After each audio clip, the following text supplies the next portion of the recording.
The horrible conclusion which had gradually obtruded itself upon my confused and reluctant mind was now an awful certainty. I was lost, completely, hopelessly lost in the vast labyrinthine recesses of the mammoth cave. Turn as I might, in no direction could my strained vision seize any object capable of serving as a guidepost to set me on my outward path. That never more should I beheld the blessed light of day, or scan the pleasant hills and dales of this beautiful world outside. My reason could no longer entertain the slightest unbelief. Hope had departed. Yet, indoctrinated as I was by a life of philosophical study, I derived no small measure of satisfaction from my unimpassioned demeanour. For, although I had frequently read the wild frenzies into which were thrown the victims of similar situations, I experienced none of these, but stood quiet as soon as I clearly realised. Nor did the thought that I had probably wandered beyond the utmost limits of the ordinary search cause me to abandon my composure even for a moment. If I must die, I reflected, then this terrible yet majestic cavern was welcome a sepulchre as any other churchyard might afford. A conception which carried with it more tranquillity than of despair. Starving would prove to be my ultimate fate. Of this I was certain. Some, I knew, had gone mad under circumstances such as these, but I felt that this end would not be mine. My disaster was the result of no faulty of my own, since unbeknown to the guide I had separated myself from the regular party of sightseers, and wandering for over an hour in the forbidden avenues of the cave, I had found myself unable to retrace the devious windings which I had pursued since forsaking my companions. Already my torch began to expire. Soon I would be enveloped by the total and almost palpable blackness of the bowels of the earth. As I stood in the waning, unsteady light, I idly wondered over to the exact circumstances of my coming end. I remembered the accounts which I had heard of the colony of consumptives who, taking their residence in the gigantic grotto to find health from the apparent salubrious air of the underground world, with its steady, uniform temperature, pure air, and peaceful quiet, had found instead death in strange and ghastly form. I had seen the sad remains of their ill-made cottages as I passed them by with the party, and I had wondered what unnatural influence of long sojourn on this immense and silent cavern would exert upon one as healthy and vigorous as I. Now, I grimly told myself that my opportunity for settling this point had arrived, proving that want for food should not bring me to a too speedy departure from this life. As the last fistful of rays of my torch faded into obscurity, I resolved to leave no stone unturned, no possible means of escape neglected. So, summoning all the powers possessed by my lungs, I set up a series of loud shoutings, in the vain hope of attracting attention of the guide of my clamber. Yet, as I called, I believed in my heart that my cries were to no purpose, and that my voice, magnified and reflected by the numberless ramparts in the black maze about me, fell upon no ears save my own. All at once, however, my attention was fixed with a start, as I fancied that I heard the sound of soft approaching steps on the rocky floor of the cavern. Was my deliverance about to be accomplished so soon? Had then all my horrible apprehensions been for naught? And was the guide, having marked my unwarranted absence from the party, followed my course in seeking me out in the limestone labyrinth? Whilst these joyful queries arose in my brain, I was on one point of renewing my cries, in order that my discovery might come sooner, when, in an instant, my delight was turned to horror as I listened. For my ever-acute ear, now sharpened in even greater degree by the complete silence of the cave, bore me to benumbered understanding and unexpected and dreadful knowledge that those footfalls were not like those of any mortal man.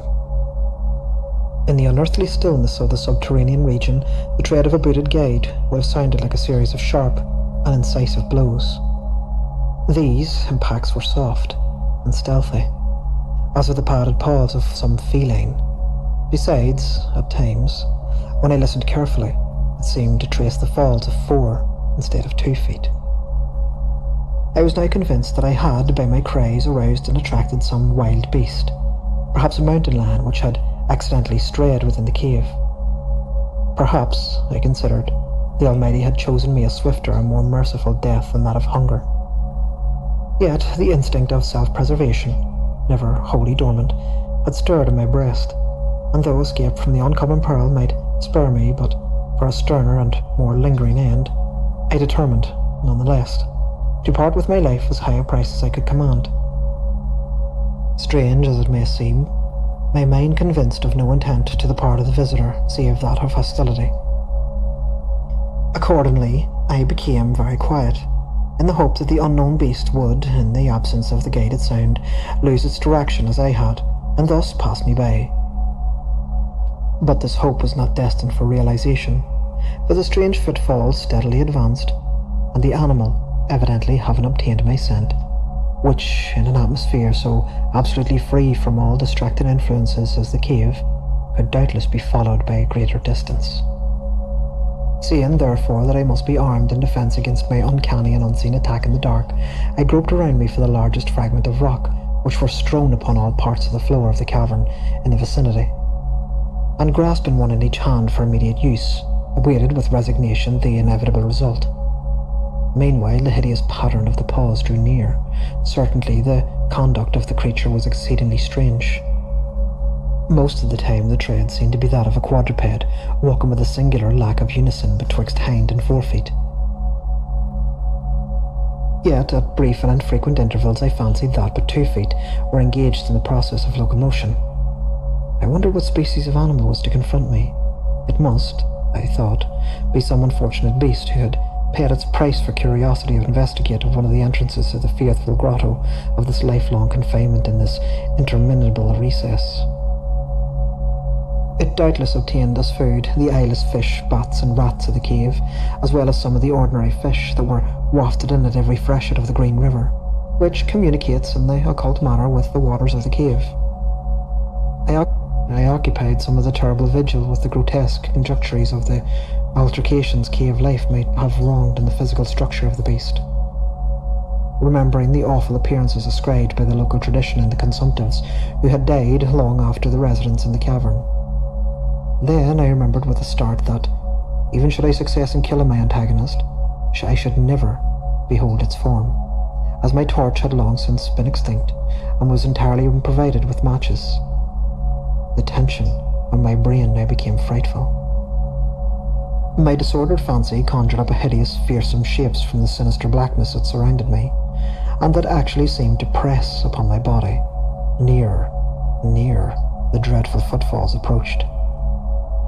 It seemed that I must give vent to a piercing scream, yet I had been sufficiently irresolute to attempt such a thing.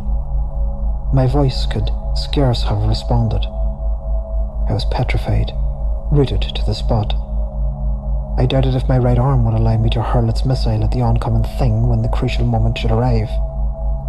Now the steady pat, pat of the steps was close at hand, now very close. I could hear the labouring breathing of the animal, and terror-struck as I was, I realised that it must have come from the considerable distance. I was correspondingly fatigued. Suddenly the spell broke. My right hand, guided by my ever-trusty sense of hearing, threw with a full force the sharp-angled bit of the limestone which it contained towards the point in the darkness for which emanated the breathing and pattering and the wonderful to relate. It nearly reached its goal, for I heard the thing jump, land in a distance away, what seemed like a pause. Having readjusted my aim, I discharged my second missile, and this time most effectively. For in the flood of joy, I listened as the creature fell what sounded like a complete collapse, and evidently remained prone and unmoving. Almost overpowered by a great relief that rushed over me, I reeled back against the wall. The breathing continued in heavy gasping inhalations and expirations, whence I realised that I had no more wounded the creature. My all desire to examine the thing ceased. At last something ailed to groundless, superstitious fear had entered my brain, and I did not approach the body, nor did I continue to cast stones in order to complete the extinction of its life. Instead I ran, at full speed, in what was, I could nearly estimate as a frenzied condition, the direction from which I had come. Suddenly I heard a sound, or rather a regular succession of sounds. In another instant, they had resolved themselves into a series of sharp metallic clicks. This time there was no doubt. It was the guide, And then I shouted, yelled, screamed, and even shrieked with joy as I beheld the vaulted arches above the faint and glimmering effulgence which I knew to be the reflected light of an approaching torch. I ran to meet the flare, and before I could completely understand what had occurred, I was lying upon the ground at the feet of the guide, embracing his boots, gibbering despite my boasted reserve, in the most meaningless and idiotic manner, pouring out my terrible story at the same time, overwhelming my auditor with prosternations of gratitude. At length, I awoke to something like normal consciousness. The guide had noticed my absence upon the arrival of the party at the entrance of the cave, and had, from his own intuitive sense of direction, proceeded to make it through the canvas of the bypasses just ahead of where the last spoken to me, locating my whereabouts after a quest of about 4 hours.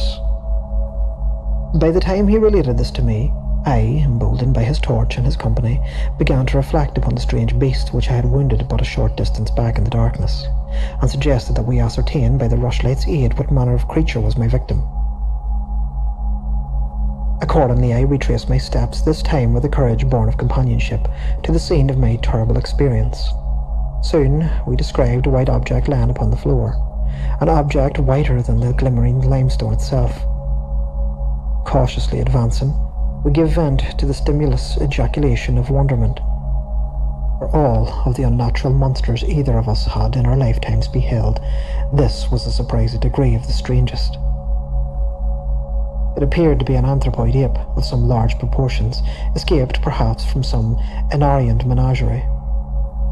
Its hair was snow white, a thing due no doubt to the bleaching action of the long existence within the inky confines of the cave, but it was also surprisingly thin, being indeed largely absent save on the head, where it was such length and abundance that it fell over the shoulders in considerable profusion.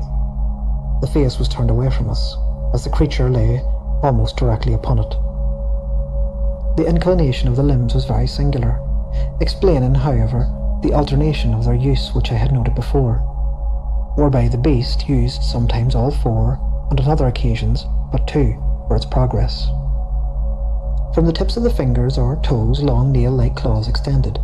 The hands or feet were not prehensile, a fact that I ascribed to with the long residence in the cave which, as I before mentioned, seemed evident from the all-pervading and almost unearthly whiteness so characteristic of the whole anatomy. No tail seemed to be present. The respiration had now grown feeble, and the guide had drawn his pistol with evident intent to dispatch the creature. Sudden sound emitted by the latter caused the weapon to fall unused.